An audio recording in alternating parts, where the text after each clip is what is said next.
Bonjour à toutes et à tous, dans cette vidéo on va aborder le top 36. Alors qu'est-ce que c'est que le top 36? En fait on va mesurer le débit gaz au compteur, mesure le débit gaz au compteur, débit affiché on va dire, débit affiché au compteur, pendant 36 secondes. Pendant 36 secondes. Voilà.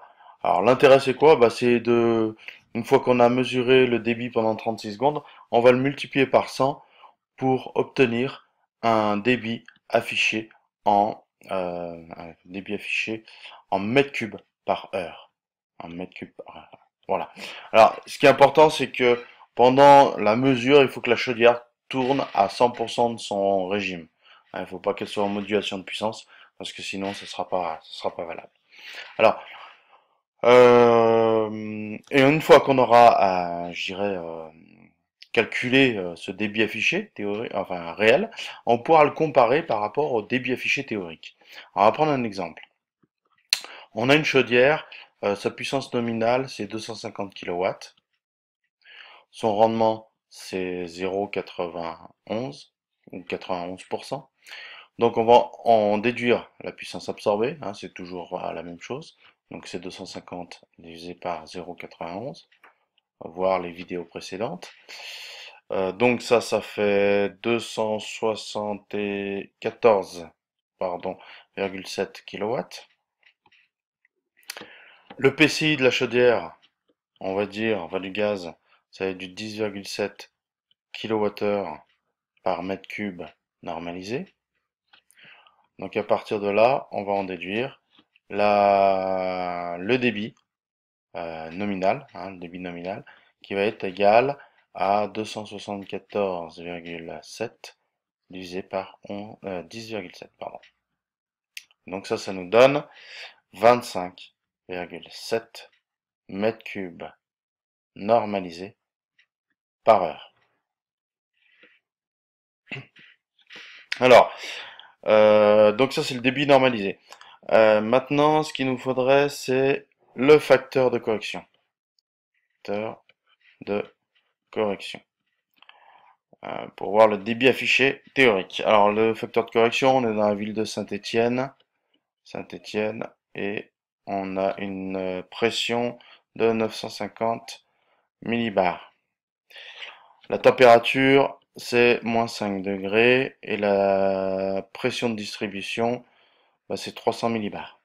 Distribution, 300 millibars. Donc on va en déduire le facteur de correction égal à 1013 divisé par la pression atmosphérique, 955, plus la pression de distribution, fois 273 plus la température, donc plus les moins 5, température du gaz, et divisé par 273. Et là, on trouve 0,79. Voilà. Donc à partir de là, on va pouvoir en déduire le débit affiché théorique. Débit affiché qu'on doit trouver, ça va être le débit normalisé, 25,7, fois le facteur de correction, c'est-à-dire 0,79. 0,79. Et donc là, on va trouver 20,36 mètres cubes par heure. Voilà, ça c'est le débit affiché théorique. Maintenant, on va faire notre top 36. Notre top 36, donc on va mesurer le débit au compteur pendant 36 secondes, pendant que la chaudière est à 100% de sa puissance. Et qu'est-ce qu'on voit au bout de 36 secondes? Le débit, c'est 180 litres de gaz. Donc, on va les multiplier par 100 et ça nous donne 18 000 litres de gaz par heure, c'est-à-dire 18 mètres cubes par heure. Voilà, ça c'est le débit affiché réel.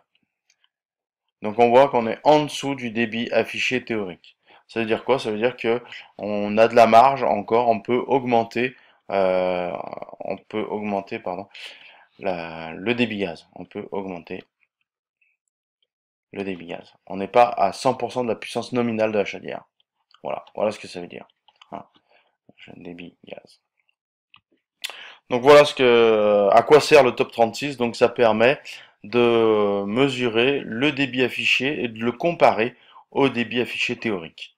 Et de savoir si on est réglé à 100% ou en dessous de la puissance nominale. Voilà. Bah, comme d'habitude, si vous avez des questions par rapport à cette vidéo, n'hésitez pas. Sinon, bonne journée.